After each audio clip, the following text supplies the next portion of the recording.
I was standing in front of my son's grave when I heard it. A child's laughter. Then I saw him. The same eye, the same smile, clutching the same bear I'd given my boy decades ago. And his mother. The moment she saw me, her face went pale. She grabbed him like I was danger itself. Who was she running from? Why had she been hiding? And why did that little boy call my son Papa? I thought I'd come to grieve. Instead, I walked straight into a secret. Turns out, the real story was just beginning. Before we continue, please leave a comment telling us where you're watching from, and subscribe to Never Too Old channel. We're creating a community of incredible people who know that our best chapters can happen at any age. Now, back to the story. 4 years to the day, and the wound still felt fresh. The cemetery's iron gates creaked shut behind me as I nodded to the groundskeeper.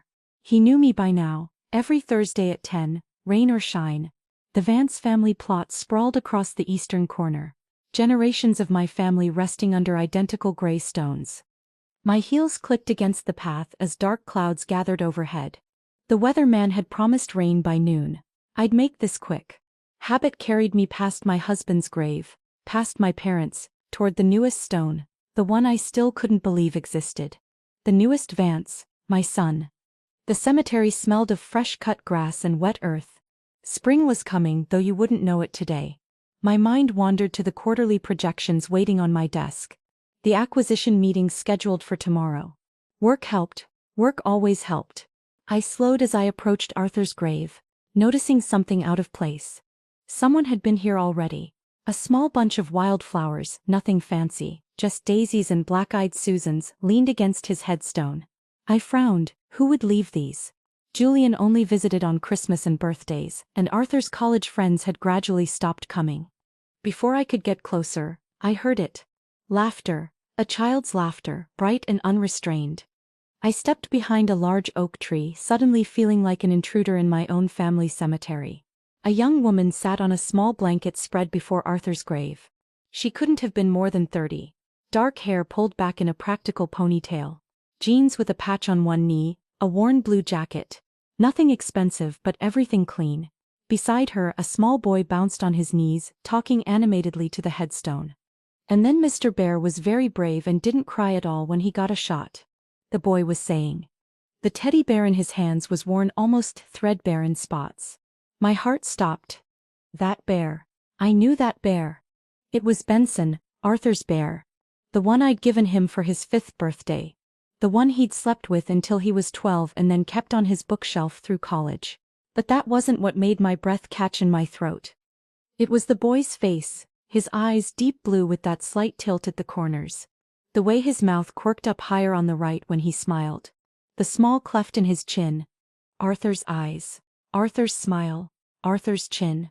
I gripped the tree trunk, suddenly dizzy. Tell Papa what else happened at the doctor. The woman prompted softly. Papa. She'd called Arthur Papa. My mind raced through calculations. The boy looked about 4. Arthur had been gone exactly 4 years today. The timing fit, but Arthur had never mentioned anyone. Never brought a woman home. Never hinted at a relationship serious enough to produce a child. Had he known? Had my son died knowing he was going to be a father? The boy was making the bear dance now along the edge of the headstone. Completely at ease with the marble marker. This wasn't their first visit. Leo, careful with Benson, the woman said, confirming my suspicion about the bear. Remember, he's very old and special. Leo. The boy's name was Leo. I watched them for another minute, trying to steady my breathing. The woman was gentle with him, attentive. She looked tired in a bone-deep way I recognized from raising 2 boys while running a company. She brushed the boy's hair back exactly the way Arthur used to brush his own. From his forehead. I stepped out from behind the tree. My movement caught the woman's attention immediately. Her head snapped up, eyes widening with unmistakable recognition. She knew who I was. Hi, Leo said brightly, oblivious to the sudden tension. This is my papa. He patted the headstone like it was a person. The woman had gone very still. One hand reached out instinctively, pulling the boy a few inches closer to her. Who are you? I asked, my voice steadier than I felt. She swallowed, her eyes darting to the cemetery entrance as if measuring the distance. That boy, I said, my gaze fixed on Leo. He has my son's eyes. The child looked between us, confused but still smiling. He clutched Benson tighter. I'm sorry, the woman whispered, we should go. Her hands trembled as she started gathering their things. A small container of apple slices, a juice box, the blanket's corner. That's Benson, I said, pointing to the teddy bear. Arthur's bear. I gave it to him when he was 5. The ear got torn when he tried to save it from our old dog. Leo looked down at the bear in surprise, then back at me with wonder. You knew Benson when he was new? I did, I said, taking another step closer. And I knew your papa. The woman was on her feet now. Blanket hastily folded. Backpack slung over one shoulder. Please, I said, don't go. What's your name? Elena, she said after a pause. Elena Garcia. She looked like she regretted the admission instantly. And you knew my son. It wasn't a question, but she nodded anyway. Her hand firmly gripping Leo's shoulder now. We need to talk, Elena. I can't, her voice cracked. I'm sorry, Mrs. Vance, we have to go. Are you his mother? I asked, though the answer was obvious. Yes. There was steel in her voice now. Something protective and fierce. And Arthur? Yes. Why didn't you come before? Why didn't you tell me? 4 years of missed birthdays, first words, first steps. 4 years I hadn't known my grandson existed. Fear flashed across her face. I should never have come here. It was selfish. But Leo asks about his father and I wanted him to have some connection. Please, I said, reaching into my purse for a business card. Take this. Call me, whatever you need. We don't need anything. She was backing away now, pulling Leo with her. The boy looked confused, still clutching Benson. Mama, can't we finish our picnic? Not today, buddy, we have to go now. But I didn't finish telling Papa about the doctor. Another time, Leo. She was practically dragging him now. Wait, I called, please. But they were hurrying down the path, Elena's face set with determination, Leo looking back over his shoulder. Bye, lady, he called, waving Benson's paw at me. I stood rooted to the spot, watching them disappear through the cemetery gates. My grandson, Arthur's son. The teddy bear I'd bought nearly 30 years ago. My driver appeared at my side. Everything all right, Mrs. Vance? I didn't answer immediately. I stared at the small bunch of wild flowers propped against the headstone, then at my own white roses, still clutched in my hand. Yes, Thomas, I said finally, take me back to the office. As we walked toward the car, I knelt and placed my roses beside the wild flowers. My fingers traced Arthur's name carved in cold marble. You had a son, I whispered. He has your eyes and your bear. My throat tightened. Why didn't you tell me? And why is she so afraid? The stone offered no answers, but for the first time in 4 years, I felt something beyond grief. Something with teeth and purpose. I stood, brushing dirt from my knees. I'll find out what happened, I promised. I'll take care of your boy. As I walked back to the car, the first raindrops began to fall. But my mind was clear. I had calls to make, people to hire, questions that needed answers. Arthur had a son. I had a grandson. And someone had kept us apart for 4 years. I barely remember the drive home from the cemetery. My mind kept replaying the image of that little boy with Arthur's eyes, clutching the same bear I'd bought decades ago. My grandson. The word felt foreign, impossible. Thomas opened the car door when we reached the house. His face carefully neutral. He'd worked for me long enough to know when not to ask questions. Will you be needing anything else, Mrs. Vance? No thank you, I'll be in my study.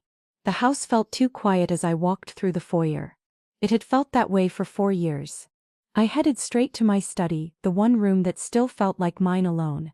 Mahogany panels lined the walls, warmed by the afternoon light filtering through tall windows overlooking the garden. Arthur's Harvard diploma still hung beside the fireplace. I hadn't been able to move it. I hung my coat on the rack, poured 2 fingers of scotch from the crystal decanter, and sat at my desk. The same desk where I'd signed my first acquisition as CEO. Where I'd helped both boys with their homework. Where I'd planned Arthur's funeral.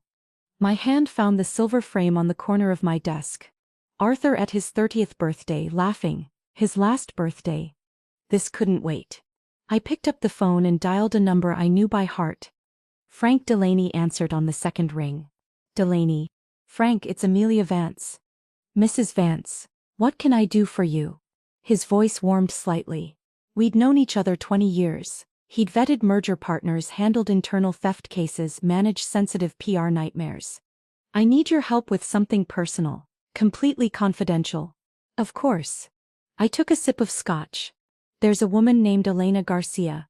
She has a 4-year-old son named Leo. The words still felt surreal. I believe the boy is Arthur's son. Silence on the line. Frank knew what this meant. I need you to verify everything. Where she lives, her work, her background. Most importantly, whether they're safe.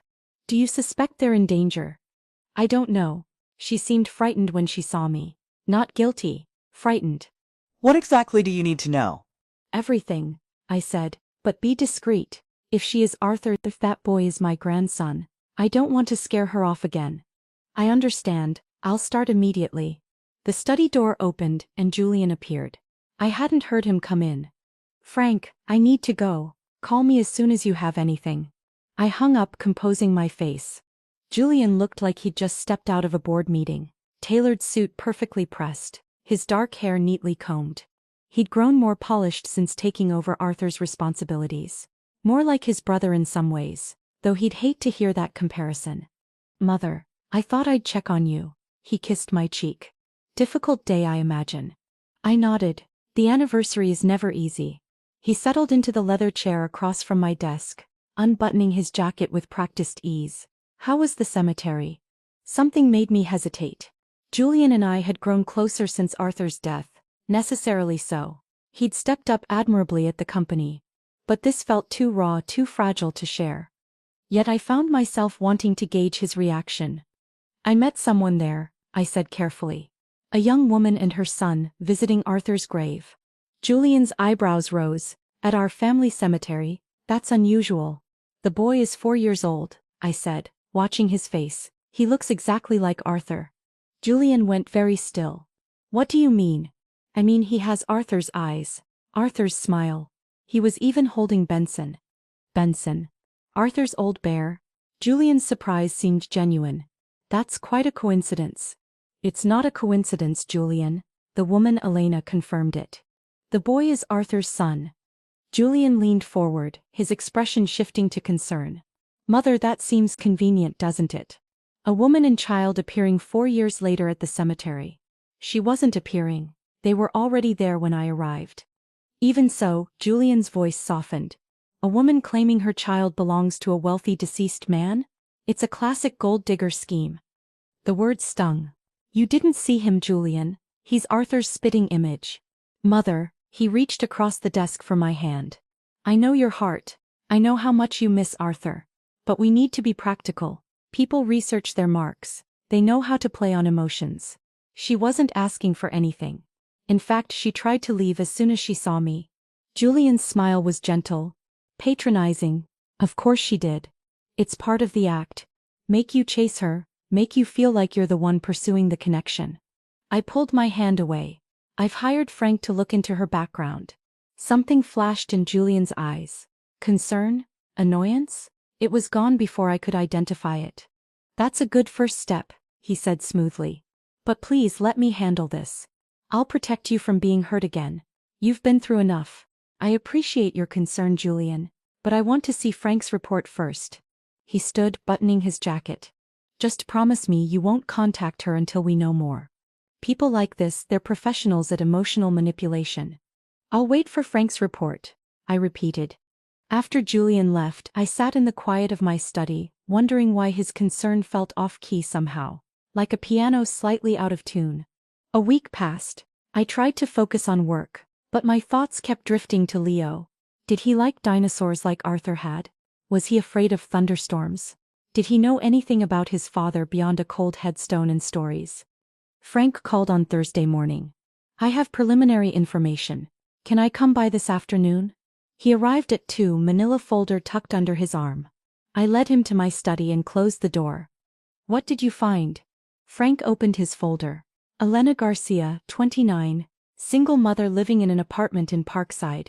Not the best neighborhood, not the worst. She works 2 jobs, junior draftsperson at Manning Architectural during the day, waitress at Rosario's on weekends. She's an architect? Something about that felt right. Arthur had always appreciated design. Not fully licensed. She was in graduate school but dropped out 4 years ago, right around the time your son died. She has significant student loan debt. I nodded. Go on. No criminal record. Her current landlord speaks highly of her, says she's quiet and always pays on time, even if occasionally late. The boy, Leo, attends Little Sprouts daycare while she's at work. And Frank hesitated. There are some flags. She was evicted from her previous apartment 4 years ago. There's a gap in employment around that time. And she had some medical bills go to collection after the boy was born. She was pregnant and alone, I said quietly. There's something else. Frank handed me several photographs. The boy at the playground near their apartment. My breath caught. In the first photo, Leo was coming down a slide, arms raised, face alight with joy. It could have been Arthur at that age. The same cowlick in his hair, the same dimple when he smiled. The resemblance is... It's him, I whispered. It's Arthur. The study door opened. Julian stood there, his timing too perfect to be coincidence. I thought I heard voices. His eyes flicked to Frank, then the photos in my hand. The investigator's report? Frank looked to me. I nodded slightly. I was just leaving. Frank gathered his things. I'll continue looking into the matters we discussed, Mrs. Vance. After he left, Julian settled into the chair across from me. So, what did he find? I shared the basics, watching Julian's reactions carefully. 2 jobs, student loans, an eviction, collection notices. Julian ticked off on his fingers. See, mother? A pattern of financial desperation. She's looking for a lifeline. She's a single mother working 2 jobs to support her son. I countered.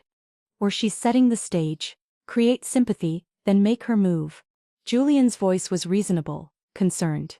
If she's struggling so badly, why not approach us sooner? Why wait 4 years? The question nagged at me too. I think we should offer her a one-time payment. Julian continued, enough to help with the boy but with an agreement to stay away. Trust me, bringing them into our lives will only lead to heartbreak. He left with a parting shot that lingered uncomfortably. I'll look into her background a bit more deeply. There's always more to these stories. Alone again, I spread the photos across my desk. In one, Leo was laughing, head thrown back, eyes crinkled at the corners. Exactly like Arthur when he found something truly funny. I remembered him at 6, laughing that same way when his father chased him around the pool. Julian's warnings rattled in my head. She's desperate. It's a scam. Protect yourself. But something wasn't adding up. If Elena wanted money, why run from me at the cemetery?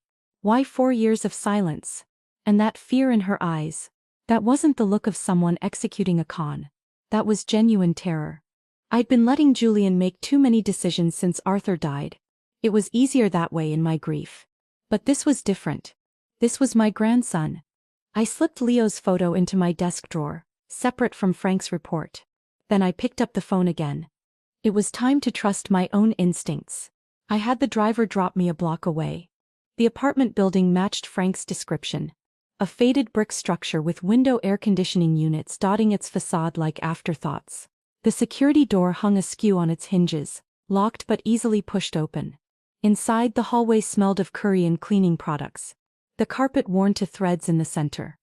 Apartment 412. I took a deep breath before knocking. Footsteps approached, then stopped. I sensed eyes on me through the peephole. A long pause followed before the door opened just enough to reveal Elena Garcia. Her eyes wide with surprise.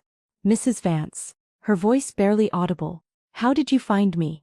I needed to speak with you, I said, ignoring her question. May I come in? She glanced nervously down the hallway, then back at me. Leo is napping. I'll be quiet. After a moment's hesitation, she stepped back, opening the door just enough for me to enter. The apartment was small but meticulously clean. A sofa with a carefully patched armrest faced a small television. Bookshelves made from milk crates lined one wall, holding a modest collection of children's books and architectural texts. Crayon drawings were taped to the refrigerator, bright splashes of color against the aged appliance. It's not much, Elena said, folding her arms defensively. It's a home, I replied, noticing how she relaxed slightly at that. A pile of mail sat on the counter. On top was an envelope with bold red lettering. Final notice. Mama? A sleepy voice called from the hallway. Leo appeared, rubbing his eyes, Benson the bear tucked under one arm. His face brightened when he saw me. "It's the lady from Papa's Stone." "Hello, Leo," I said, my voice softer than I'd intended. "Are you here to see Benson again?" He held up the bear. "I would love to." While Leo retrieved his treasured possessions to show me, Elena moved nervously around the kitchen, filling a sippy cup with juice. I noticed her hands trembling slightly. "Leo, honey, why don't you show Mrs. Vance your drawings while I make us some tea?" As Leo spread his artwork on the coffee table, I noticed his breath catching oddly. He stopped mid-sentence, a slight wheeze audible. Elena was beside him instantly. "Do you need your medicine, sweetheart?" He nodded, the wheezing more pronounced. She retrieved an inhaler from a drawer, helping him take 2 puffs. "Slow breaths, remember?" I watched as she rubbed his back, her expertise born of practice. The way she counted his breaths, the way she kept her own fear hidden from him. When Leo's breathing normalized, she sent him to get his favorite book. As soon as he was out of earshot, she turned to me. "I'm sorry about that. His asthma acts up sometimes with excitement. Does he need to see a doctor?" She looked away. "We had a checkup last month. The specialist wants to try a different medication, but," she hesitated, "our insurance has a high deductible." The apartment suddenly felt very small. I thought of my temperature-controlled mansion with its unused bedrooms and manicured grounds. The contrast was physically painful. Leo returned with his book, breathing better but still flushed. He climbed onto the sofa beside me, already comfortable in that way children have of accepting new people. "Would you like me to read to you?" I asked. He nodded, settling against the cushions with Benson. While I read, Elena disappeared into the kitchen. I heard the quiet click of a pill bottle. Saw her quickly swallow something with water. Stress medication, perhaps, or something for pain she was ignoring. After the story, Leo went to play with his toys, giving us a moment to talk. I noticed another envelope on the counter, from the electric company. The corner was torn, revealing a disconnection warning. "Elena," I began carefully. "I want to understand what happened between you and Arthur." Her eyes darted to Leo, ensuring he was out of earshot. "We met at a charity event. I was working as a server while in graduate school. He kept coming back to my station, asking questions about my studies." A ghost of a smile touched her lips. "He was so easy to talk to, not what I expected from someone like him." "And you fell in love?" She nodded. "He wanted to tell everyone about us, but the timing was never right. There were company issues, family matters. Then he found out I was pregnant." Her voice broke slightly. "He was so happy. He said it was time to introduce me properly. He had a plan. But he died before he could." "Yes," the word barely audible. "Why didn't you come to me after?" I asked, the question that had burned in me since the cemetery. Fear flashed across her face. "I tried once, early on. I went to the funeral home but couldn't make myself go in. Everyone was there, all these important people, and I was nobody." It wasn't the whole truth. I could see it in her eyes, the way they flickered away from mine. There was something else, something she wasn't saying. "And now," I asked, "what's changed?" She gestured helplessly at the apartment. "Everything and nothing. Leo asks about his father constantly. I wanted him to feel some connection." A small coughing fit from Leo interrupted us. Elena watched him with the hyper-vigilance of a mother who couldn't afford to miss any warning sign. "The air quality in this building isn't good for his asthma," she said quietly. "But moving somewhere better." "I have a proposal," I said, cutting through the unspoken financial impossibility.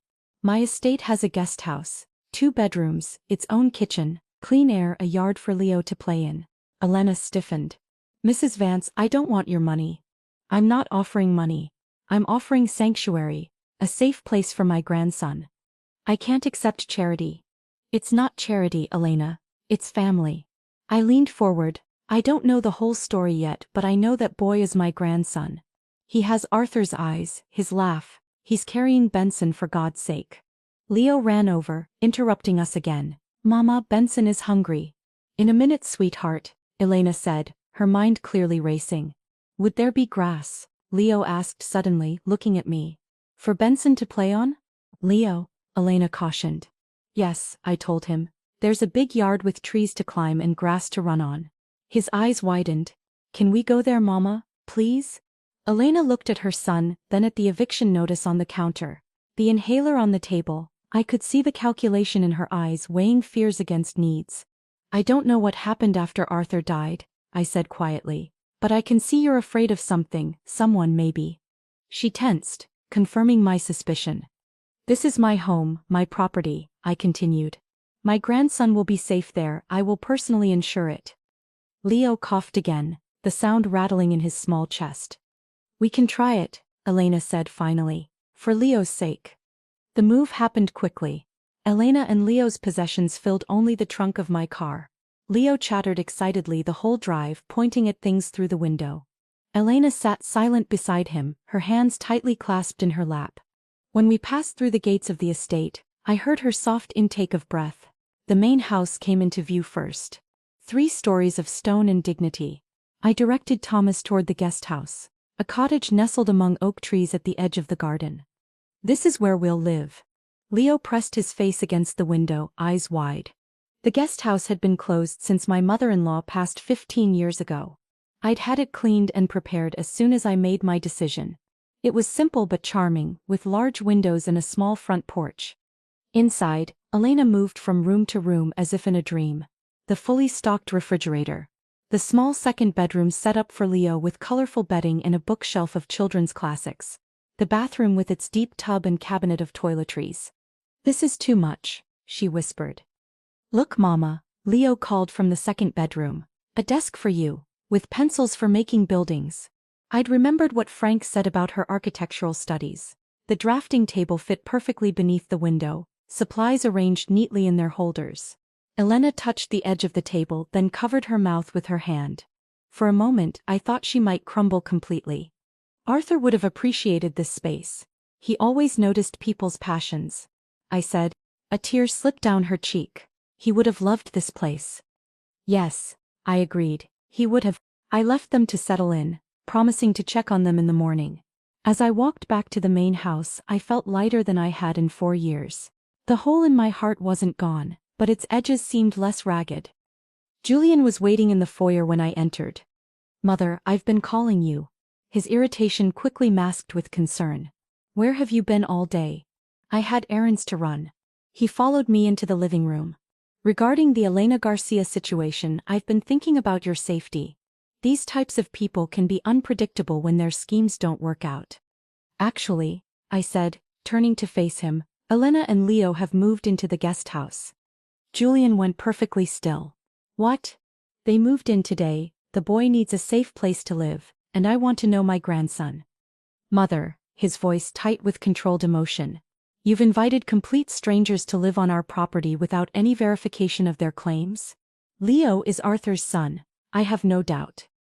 This is reckless. What about background checks? Security concerns? The company's reputation? My decision is final, Julian. He stared at me for a long moment, then visibly composed himself. Of course, it's your home, I just worry about you. That night, I watched from my bedroom window as lights glowed in the guest house. For the first time in 4 years, I felt something like peace. Over the next 2 weeks, Leo blossomed in his new environment. His asthma improved with the clean air and regular medication. Elena gradually relaxed, though I noticed how she constantly checked on Leo, even in the safety of the estate. She still hadn't told me everything. I knew that, but I didn't press. Trust would come with time. On Saturday, Julian surprised us by stopping by during lunch. I thought I'd see how our guests are settling in, he said, his smile not quite reaching his eyes. Uncle Julian. Leo had taken to calling him that immediately, though Julian had visited only twice before. Hey sport, say, it's hot today. Is that a swimming pool I saw back there? Can we swim, Mama, please? Elena looked uncertain. I don't know if that's appropriate. Nonsense, I said. The pool is heated, let me show you where the towels are kept. While Elena helped Leo change, Julian wandered the pool area, admiring the landscaping.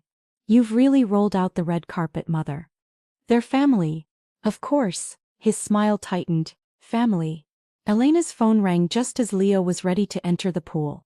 She glanced at it, frowning. It's my old firm, I should take this. Go ahead, Julian offered. I'll watch the little man. The gate, Elena reminded him. It needs to stay locked. Leo doesn't swim well yet. Don't worry. Julian waved her concern away. We'll be fine. I was adjusting the umbrella when I heard the splash. My heart stopped. Leo was in the deep end, arms flailing. I screamed for Elena as I ran toward the pool. Julian appeared from somewhere, diving in fully clothed. He reached Leo just before I could, pulling him to the surface. Elena arrived as Julian was lifting Leo onto the pool deck. The boy coughed up water, crying. The gate was unlocked, I said, confused. How did the gate get unlocked? Elena gathered Leo in her arms, her face ashen. I told you about the gate. I'm sure I locked it, Julian said, water dripping from his clothes. These old latches can be tricky. That night, as the house quieted, I heard Julian's car start in the driveway. Through my window, I watched his taillights disappear down the drive. His phone pressed to his ear. Something cold settled in my stomach. Something like suspicion. I was in my study the next morning, still troubled by the pool incident, when Thomas knocked on the door. Mrs. Vance, there are 2 people here from Child Protective Services. My head snapped up. Child Protective Services? Yes, ma'am. They're asking to speak with you regarding Leo Garcia. A chill ran through me. Show them in, please. 2 women entered, professionally dressed with clipboards. The older one spoke first. Mrs. Vance, I'm Susan Myers and this is my colleague Denise Wilson. We're with the Department of Children and Family Services. I stood, extending my hand. What can I do for you? We've received an anonymous report regarding a child named Leo Garcia, currently residing on your property. What kind of report? I kept my voice steady, though my heart rate had doubled. The report alleges child endangerment. Specifically, a near-drowning incident yesterday, allegedly due to parental neglect. The report also suggests unsuitable living conditions. That's absurd. My voice emerged automatically, calm but authoritative. There was an incident yesterday, yes. The pool gate was mysteriously unlocked, contrary to our standard safety protocols. The child is fine and his mother was not negligent in any way. Ms. Myers made a note. We'll need to see the living arrangements and speak with Ms. Garcia and the child. Of course, I'll take you to the guest house. As we walked across the grounds, my mind raced. An anonymous report filed immediately after the incident. This was no coincidence. Elena's face drained of color when she saw us approaching with clipboards.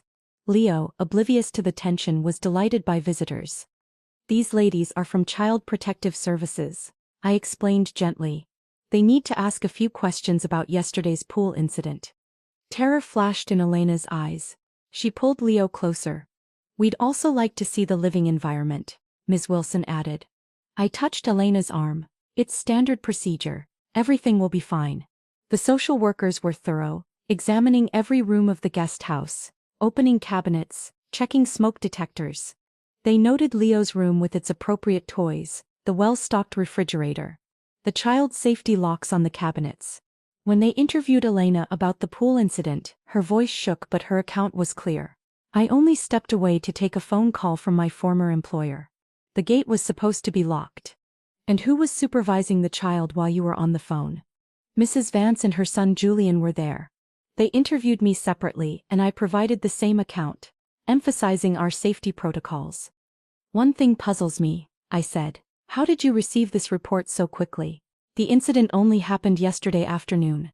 Miss Myers consulted her notes. The call came in at 6:15 yesterday evening. Just hours after it happened. Almost immediately. After concluding their inspection, Ms. Myers addressed us both. We'll file our report. The living conditions appear more than adequate and there seem to be appropriate safety measures in place. We may follow up with additional questions. I walked them to their car, employing the subtle influence I'd perfected over decades as a CEO. I hope you'll note in your report that this anonymous call appears to be malicious in nature. Elena Garcia is an excellent mother who has my full support. When I returned to the guest house, Elena sat rigidly on the sofa, her hands clasped so tightly her knuckles were white. Leo had gone down for his nap, exhausted by the excitement. They're going to take him away from me. Her voice was barely audible. I sat beside her. No, they're not. The report will show that Leo is well cared for and safe. You don't understand, this always happens. Whenever I start to feel secure, something happens. I leaned forward. Elena, Doesn't the timing strike you as odd? The pool gate mysteriously unlocked, and hours later an anonymous call to CPS? She looked up, surprised by my question. In business, I continued. When I see a pattern like this, it means someone is making strategic moves against me. This wasn't random, Elena. This was targeted. She swallowed hard. Who would do that? That's what I want to know. Who benefits from separating you from Leo? Who would gain from discrediting you in my eyes? Fear flashed across her face again. That same fear I'd seen at the cemetery. I defended you today, I said quietly, and I will continue to defend you and Leo.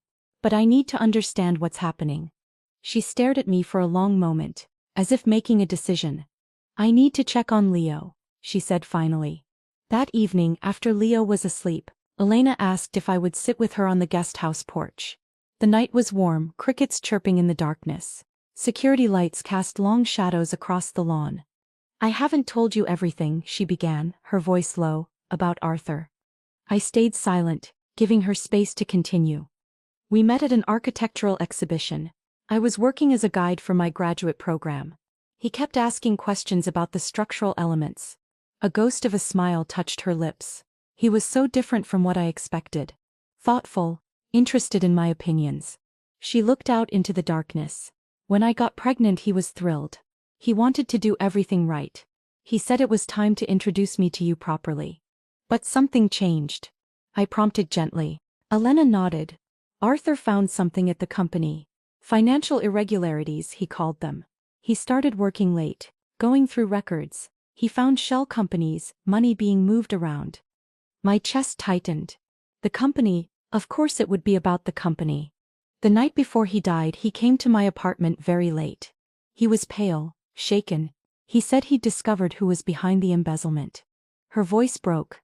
He was going to confront them after gathering more evidence. But first he made me promise something. She turned to face me directly. He said, if anything happens to me, it was not an accident. Take our child and run. Don't trust anyone, especially not Julian. The world tilted beneath me. Julian, my surviving son, Arthur's brother.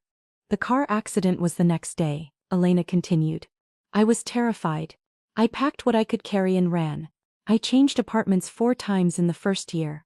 I only felt safe at the cemetery because Julian never went there. I gripped the porch railing, steadying myself. You're saying Julian killed Arthur?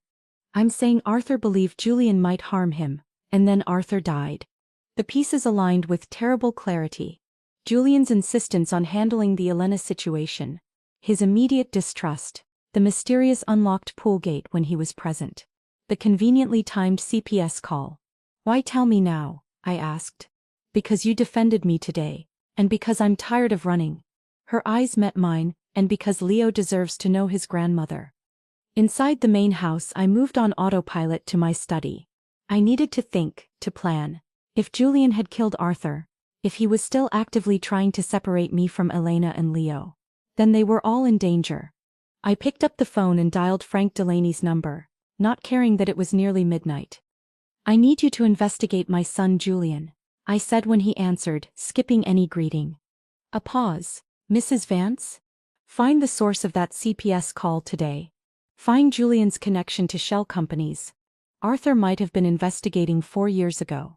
I took a deep breath, and I want his exact movements on the day Arthur died. Mrs. Vance, this is unusual. I'm aware. I'll need details about the companies Arthur was looking into. I don't have them, I admitted, but Arthur might have left something. After hanging up, I went to Arthur's old office down the hall. I'd preserved it exactly as he'd left it, part shrine, part inability to let go. Now I searched it with new purpose, looking for any notes he might have left about his suspicions. His desk drawers contained the expected items. Pens, notepads, business cards, nothing about shell companies or embezzlement. Of course not. Arthur wouldn't leave evidence in the open if he suspected Julian. I sat in his chair, trying to think like my son. Where would he hide something he didn't want Julian to find? Somewhere only I might look. I ran my hand along the underside of the desk, checked the backs of drawers, looked behind pictures. Nothing. Then I noticed the bottom drawer of the desk didn't close completely flush. I pulled it out fully, examining it more carefully. The back panel seemed shallower than it should be. I pressed on it, feeling a slight give. My fingers found the edge, and the false bottom popped up. Inside was a USB drive. When I plugged it into Arthur's computer, a password prompt appeared. I tried his birthday, his college ID number. Combinations of family names. Nothing worked. 3 days later, Frank arrived with his report. His face was grim as he laid out the evidence.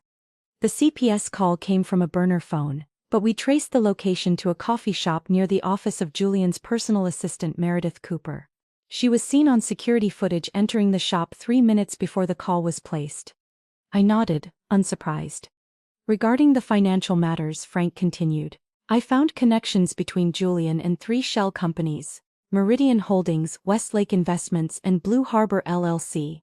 All 3 received transfers from Vance Industries accounts between 2019 and 2021. My hands tightened on the arms of my chair.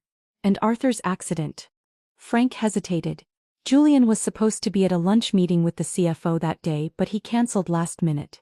Traffic cameras picked up his car 2 miles from the accident site, 30 minutes before it happened. The final confirmation left me stunned, hollow. My younger son had killed my older son, and now he was trying to separate me from Arthur's child. What happens next? I asked, my voice hollow. The evidence is compelling, but it may not be enough for criminal charges. The financial records would require a forensic audit, and the proximity to the accident is circumstantial. I straightened in my chair, a cold clarity washing over me. We don't need criminal charges yet. First, we need to secure Leo's safety. Corporate takeovers had taught me patience, strategy. Julian had learned business from me, but he'd forgotten who the teacher was. I need one more thing, I told Frank. Arthur left a USB drive with evidence, but it's password protected. We need to access it. Frank nodded. I can bring in a specialist. No, I said, let me try something else first. After Frank left, I sat alone in my study. The weight of his revelations settling over me. Julian had killed Arthur. My own son had murdered his brother. And now he was trying to separate me from Leo. I needed that USB drive unlocked. But where would Arthur have hidden a password? He was careful, methodical. He would have left it somewhere secure but accessible to the right person. I remembered Elena's words about Arthur's final warning. He'd known he was in danger. He'd planned for the worst. That meant he would have considered how to get his evidence to me if something happened to him. Tomorrow I would speak with Elena again. Maybe she remembered something else from those final days, some clue Arthur might have left. For now, I had enough to begin. Julian wouldn't take another child from me, not while I had breath in my body. The morning after Frank's report, I knocked on Elena's door earlier than usual. My mind had churned all night with what I'd learned, and sleep had been impossible. She opened the door in her robe, her eyes widening at the sight of me. Amelia? Is everything okay? We need to talk, I said quietly. Is Leo still sleeping? She nodded, stepping aside to let me in. The guest house was warm, smelling of coffee and toast. She poured me a cup without asking, her hands slightly unsteady. You're scaring me, she said, sitting across from me at the small kitchen table. I'm sorry, that's not my intention. I wrapped my hands around the mug, grateful for its warmth. I need to ask you something specific about Arthur. About the last time you saw him. Her face tightened. Why? Because I found a USB drive hidden in his desk. It's password protected and I think it contains evidence against Julian. I kept my voice low, mindful of the sleeping child down the hall. I need to know if Arthur said anything at all, that might help me access it. Elena stared into her coffee for a long moment. When she looked up, her eyes were haunted. He came to my apartment very late. He was upset, more scared than I'd ever seen him. She swallowed hard. He told me he'd discovered who was behind the embezzlement. That it was Julian. He said he was going to confront him after gathering more evidence. I nodded, encouraging her to continue. Before he left, he gave me Benson, that old bear of his. He'd been keeping it for when the baby was born. Her voice softened. He said, if anything happens to me, remember our promise is kept in Benson. He'll protect you both. Our promise is kept in Benson, I repeated slowly. What did you think he meant? I thought he was being sentimental. That he wanted Leo to have something of his for comfort. She looked away. The next day, when I heard about the accident, I ran. I took very little, but I made sure I had Benson. Before I could respond, we heard the patter of little feet. Leo appeared in the doorway, hair tousled from sleep, clutching the very bear we'd been discussing. "Grandma!" His face lit up when he saw me and my heart contracted painfully. He climbed onto my lap without hesitation, Benson dangling from one hand. "Good morning, sweetheart," I said, dropping a kiss on his head. Elena watched us with an unreadable expression. "Leo, why don't you go wash your face and hands? Then we can have breakfast." He nodded and slid off my lap, still holding the bear. "Can I see Benson for a moment?" I asked gently. Leo hesitated, then handed over his treasure. "Be careful with his ear," he said seriously. "Mommy says it's special." My eyes met Elena's over his head. "I'll be very careful," I promised. As Leo padded to the bathroom, I examined the worn bear more carefully. It was well loved, its blue fur matted in places. One ear was slightly darker than the other, repaired at some point. "What's the story with the ear?" I asked Elena. She nodded slowly. "Arthur repaired it himself before," her voice caught, "before the accident. When I was still pregnant. He was very particular about it, said it needed to be done just right." I turned the bear over in my hands, my fingers exploring the repaired ear. The stitching was different, almost invisible unless you were looking for it. Behind the ear I felt something unusual. A slight firmness where there should have been only stuffing. "There's something here," I murmured, examining the area more closely. A small hidden pocket had been sewn shut with careful stitches, using thread that nearly matched the bear's fur. Elena leaned forward, her eyes wide. "What is it?" Carefully I worked at the stitching until the pocket opened. Inside was a small folded piece of paper. I extracted it gently and unfolded it to reveal a string of characters, letters, numbers and symbols. "Just like a password." Elena stared at it, then at the bear. "All this time," she whispered, "I thought he meant the bear would comfort Leo, that it was about emotional protection. He was being literal." I said softly. "This is the password to the drive." Leo returned and I handed Benson back to him with a smile. "Thank you for letting me see him," I said. "You take very good care of him." After breakfast I returned to my study, the paper clutched in my hand. My fingers trembled slightly as I typed the string of characters into the password prompt on Arthur's USB drive. The drive unlocked, revealing dozens of meticulously organized files. Financial records. Email screenshots. Meeting notes. Arthur had documented everything with the thoroughness that had always characterized his work. And there, at the root of the drive, was a file labeled simply Mom. I clicked it open to find a letter. "Mom, if you're reading this, something has happened to me. I'm sorry for the secrecy, but I needed to be certain before bringing this to you. Julian has been systematically embezzling from the company for years. I've documented the shell companies, the transfers, everything you need in these files. It started small but has grown into millions." When I confronted him privately last week, he laughed it off. Said it was his due, that I was father's favorite and would inherit everything anyway. I told him I was giving him one chance to come clean and make it right before I took the evidence to you. He became enraged, threatened me, said I'd regret it if I didn't mind my own business. I'm meeting with him again tomorrow with the full evidence. I hope he'll see reason. If not, I'll have no choice but to bring this to you and the board. If something happens to me, please protect Elena and my child. I've told her to run if anything goes wrong, and I've hidden this password where only you might eventually find it. I'm sorry for everything this will put you through. Know that I only wanted to protect what you and Dad built. I love you. Arthur." I sat back, tears blurring my vision. My son's words from beyond the grave confirmed what I'd already pieced together. Julian had killed his brother over money and position. And now he was trying to eliminate any connection I might have to Arthur's child. The grief that washed over me was quickly replaced by cold, clear purpose. I had failed one son. I would not fail the other. 3 days later, I sat at the head of the boardroom table, watching as the members of Vance Industries board filed in. Each nodded respectfully as they took their seats. Last to arrive was Julian, impeccably dressed as always, his smile confident as he greeted his colleagues. "Thank you all for coming on such short notice," I began once everyone was seated. As the notice indicated, today's meeting concerns succession planning for Vance Industries. Julian leaned forward slightly, his eagerness barely disguised. For years he'd been positioning himself for this moment. Before we discuss the future leadership of this company, I continued, there are some financial irregularities that have come to my attention that the board needs to be aware of. Julian's smile faltered slightly. Mother, perhaps we should discuss this privately first. I'm afraid this concerns the entire board, I replied, nodding to my assistant who began distributing folders marked confidential.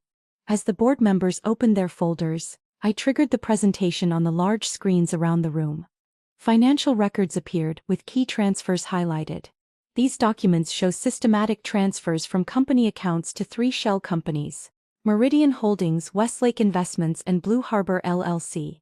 My voice remained steady, professional. Over 4 years, these transfers total $17 million. The room had gone deadly quiet. Julian's face had drained of color. Further investigation has revealed that all 3 shell companies trace back to one individual. I clicked to the next slide, showing the ownership documents. Julian Vance. This is preposterous, Julian sputtered, rising to his feet. These are legitimate business entities, strategic partnerships. The documentation says otherwise, I replied calmly. But there's more.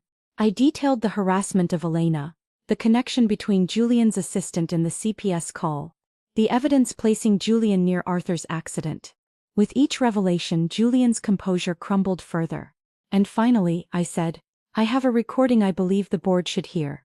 I connected Arthur's USB drive to the system. The room fell silent as Arthur's voice filled the space, methodically outlining what he'd discovered about Julian's embezzlement. He described his initial confrontation with Julian, the threats, his fear that Julian might take drastic action. Julian's face contorted with rage. Turn it off, he hissed. Turn it off. When the recording ended, Julian lunged toward me, his charm completely evaporated. He had everything, he shouted. The golden boy, father's favorite, your favorite. It was my turn. The board members recoiled in shock. He was going to ruin everything I'd built. Julian continued, beyond caution now. I offered him a partnership, a share of the profits. But no, St. Arthur couldn't soil his precious hands. I nodded to the security personnel waiting by the door. They entered along with 2 police detectives I'd arranged to have standing by. Julian Vance, one detective said. You're under arrest for embezzlement and the murder of Arthur Vance. As they led him away in handcuffs, Julian fixed me with a venomous stare. You choose him even now. I met his gaze steadily. I choose justice. 2 years later, I stood on a stage beside Elena, watching as photographers captured the groundbreaking ceremony for the Arthur Vance Children's Foundation. The spring sunshine glinted off the golden shovel in Leo's small hands as he turned the first soil.